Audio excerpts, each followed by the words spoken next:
Well,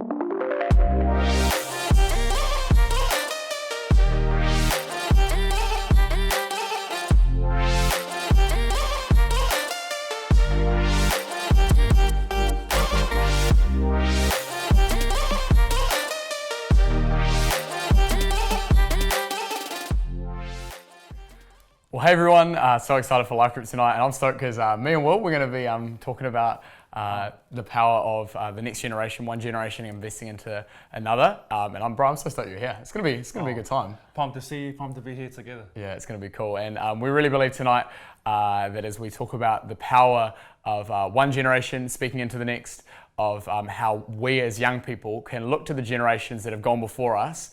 And there's actually so much power in what a generation has done before, people in our lives that are maybe a bit further along the journey than us, who can actually speak into our lives, and we can learn from their example, learn from how they live their lives. Psalm 145, the Bible talks about this. It says that one generation will commend your works to another. They'll tell of your mighty acts. And I love it. It's so cool that the Bible talks about the power of one generation speaking into the next. And we really believe, and we really want to share tonight about how important it is for us as young people to have people that we can look to that are a little bit further along in life, who have lived out their faith, who have walked the journey, and the significance that they can have. Yeah, awesome. 100% agree. I think for me, I consider it a privilege to learn of someone who's walked through life, who's experienced some stuff, who can share their wisdom with me. Yeah, that's good, man, my personal story is I came to Hamilton in 2012, left boarding school to study business, and looking for a church. Went into church with all my friends. All my friends went the other way, they're a bit able. But I am so thankful for all the fathers in the house. And I would say if it wasn't for them, I wouldn't be here today. I wouldn't be in church. The father figures, moving away from home was tough. So having those dads around really helped me. I remember just sitting around a table in someone's, and one of the dads was speaking over my life, prophesying. I remember riding my bike to basketball training. One of the dads saw me and said, "Hey, you need a ride." He picked me up and he prayed for me. Many stories of just dads looking after me, seeking their wise counsel, looking and asking them to help me in certain moments. And all over the Bible, there's stories of Paul writing letters to Timothy. I love that. Yeah. He would look to the next generation and not warn them, but encourage, empower, release, and give wisdom for the next season that they will walk in. So I consider it a privilege and that I would have fathers, mothers to seek wisdom from, and so thankful. Yeah, that's awesome, man. I love what you're saying. How about having people that can speak into your life that are a bit further along the journey? And I guess that's just that's so significant even for me in my own life. And I guess we want to ask you guys in Life Group tonight, having people in your world, people who have maybe been a bit older than you, what would you say the best advice that someone a little bit older than you has ever given you? Maybe you talk about that now.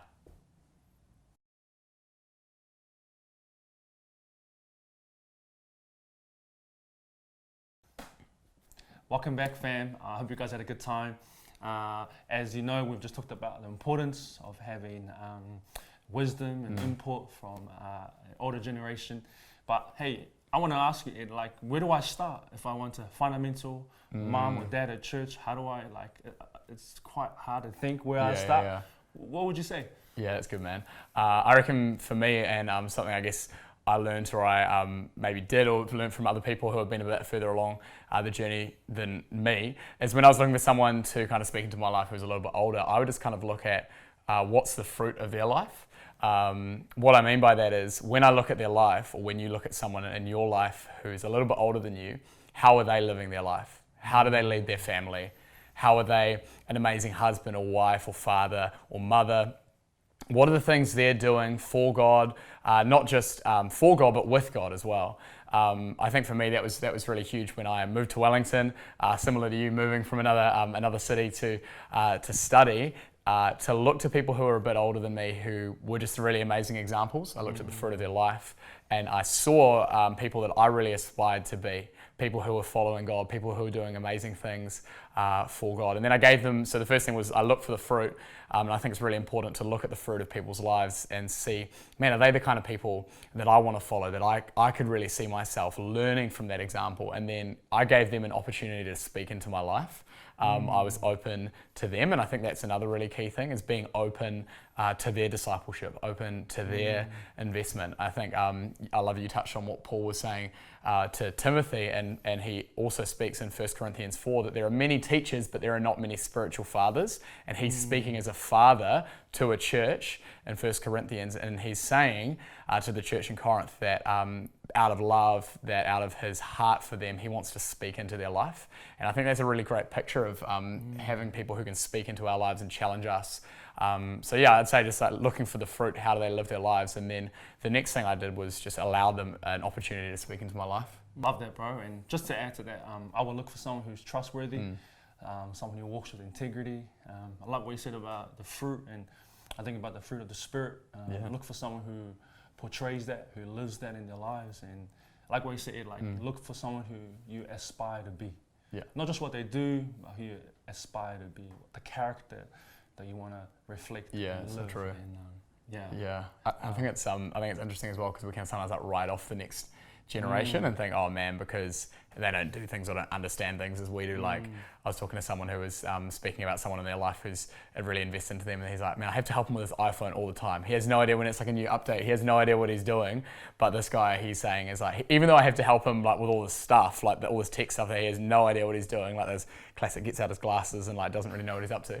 But he's like, the way that he lives his life and the integrity, the character that he lives with, the way that he knows his word, the way that he leads his family, that's who I aspire to be. And I think it's like, as young people, we shouldn't write off the older generation just because they don't understand some of the things that we do, but you look at their lives and like, man, look at the legacy that they're leaving. Yeah. I love that. Look at the legacy they're living. Next question for you and your crew is to, who is someone that you aspire to be? And we want you to write them down, write their names down, talk about it, and maybe talk about how you can approach them to learn something from them. It's cool. See you soon.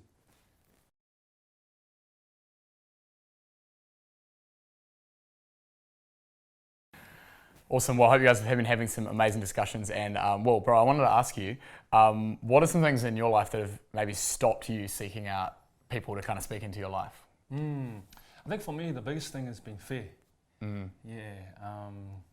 Fear of rejection. Yeah, true. I reckon. I would often, as a kid, not want to ask my parents or my grandparents for something, being afraid that they will not give me or help me. So I think with asking, moms and dads for help or wisdom, we'll often carry that fear, like, oh, what if they see me different?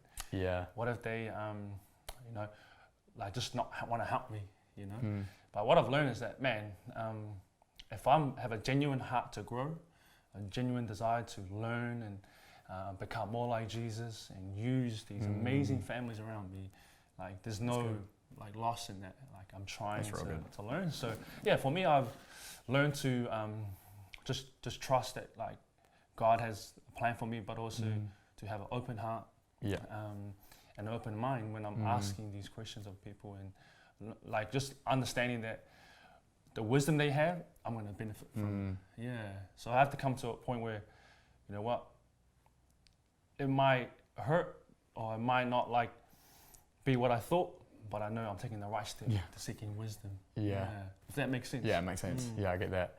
Yeah, I think for me it was like trust was a huge thing. I think it's sometimes when you're asking people to speak into your life or looking to people, especially when you're building that relationship, for me it was definitely like, man, I'm not going to put myself out there and actually ask them to speak into my life, and I've got to trust that.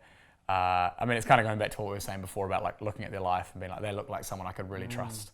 The fruit of their lives it's integral, it's their honouring God. But I think for me it was a big thing to be like, man, because I shared a few weeks ago about how my family and my personal upbringing and seeing those kind of really healthy, amazing family environments, that was like it took time for me to trust, man, that's like, this is an environment that I can kind of put myself in. And so I think like building trust for me was huge, like with people that I looked up to who were a little bit further on the journey. And then the other thing was once they started speaking into my life, being having an openness to not just like take on what I like wanted to hear, but sometimes when you have people who are a little bit further along the journey, they don't just tell you what you want to hear, but what you need to hear, because they believe in you, because they love you. And I think that was huge for me, and like learning what it means to, when I'm asking someone to speak into my life, not just say, oh, tell me all the good things that I'm doing, but when you need to challenge me, when you see something that I don't see in myself, am I actually going to take that on board, because I know you have the best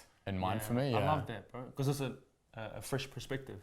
It's not like you're going from I'm not sure what they think of me, to they love me, they're going to give me what's best for me, what will benefit me, they're trying to help me, not like deter me from my plan. It's crazy, and it's crazy because sometimes there can be a lot of things that can hold us back from seeking out discipleship.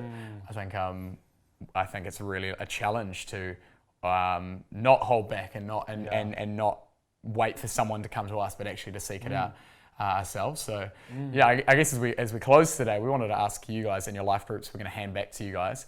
But before we do, we want to ask this question: what would stop you from seeking out discipleship? Because there can be a lot of things in our lives that we can put in the way, or maybe put up walls, but what stops you from seeking out discipleship? Why don't you talk about that? And we hope you have some amazing discussions in life group. We'll see you soon.